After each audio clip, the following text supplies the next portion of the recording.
Hello everyone. So today we are going to discuss about graphical method of derivation for equations of motion, right?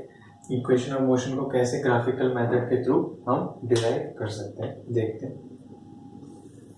तो सबसे पहले हमें एक graph लेना होता है, ठीक है.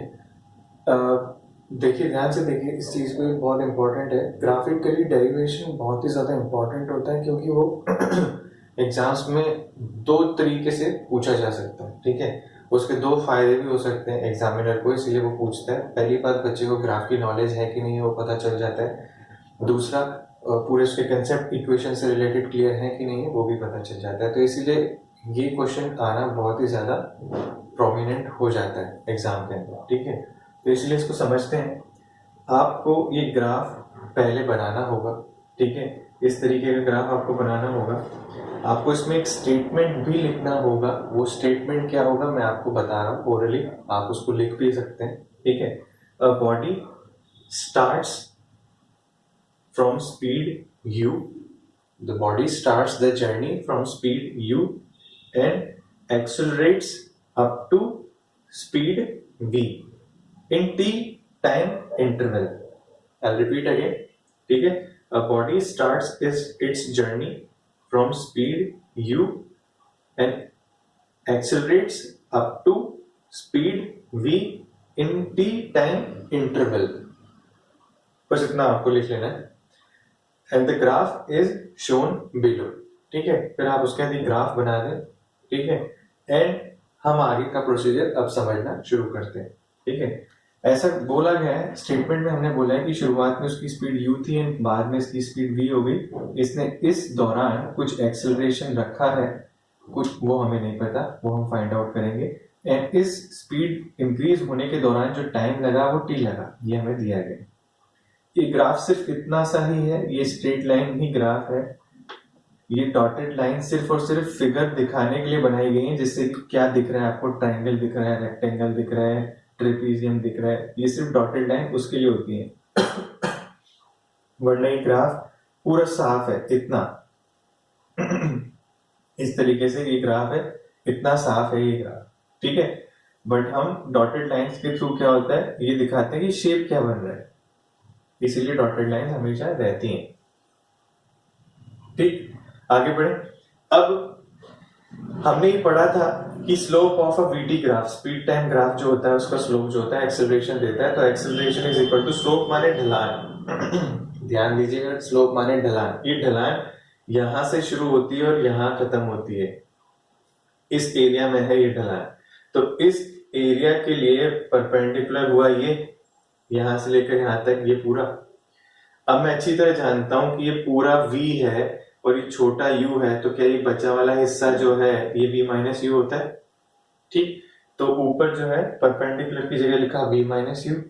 नीचे बॉटम पे ये जो दूरी है ये v, ये जो दूरी है ये टाइम t. तो परपेंडिकुलर अपॉन बेस का फॉर्मूला हो गया v minus you upon t.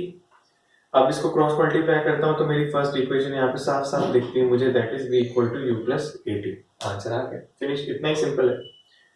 अब हम अच्छी तरह जानते हैं, हमने जब नॉर्मल डेरिवेशन किया था तो हमने इसमें एवरेज स्पीड का फॉर्मूला लिखा था, वो था v average equals to total distance upon total time.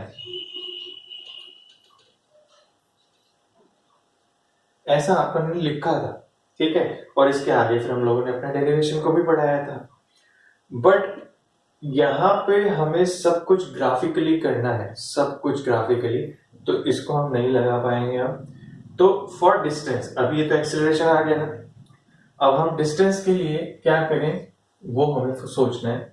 Graph के अंदर मैंने आपको ये टेबल लिखवाई थी, मैं दोबारा यहाँ रिवीजन के हिसाब से ही बनाई है. ग्राफ में ध्यान देने वाली चीज, this is the tree of this chapter motion. Acceleration सबसे बड़ा, उसके दो बच्चे स्पीड एंड वेलोसिटी, एंड फिर डिस्टेंस एंड डिस्प्लेसमेंट, उन दोनों के अपने अपने बच्चे, ठीक है. अगर मुझे ऊपर जाना है तो स्लोप देखनी होती है, ऊपर हर जगह स्लोप देखनी होती है और नीचे हर जगह एरिया देखना होता है. मैं अभी किस कैटेगरी में हूं, मैं हूं स्पीड के ग्राफ में. स्पीड के ग्राफ से स्लोप निकाल के मुझे क्या मिला, एक्सेलरेशन, यानी कि ये एक्सेलरेशन मुझे स्लोप ने बता दिया। अब स्पीड के ग्राफ से मुझे अगर डिस्टेंस चाहिए तो मुझे नीचे आना पड़ेगा, यानी कि एरिया की हेल्प से ही डिस्टेंस निकलेगी।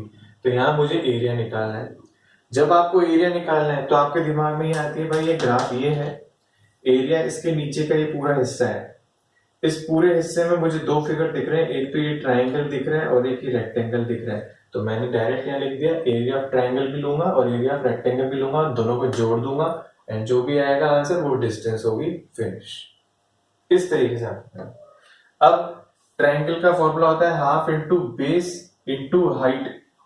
बेस है टी, हाइट है b minus u, base into height, half into base into height, काम खत्म। एरिया ऑफ रेक्टेंगल होता है साइड इंटू साइड, तो ये हो गया आपका u, साइड है इंटू टी, इसकी साइड है लंबी वाली, देखो यहां से ध्यान से, this is u and this is t।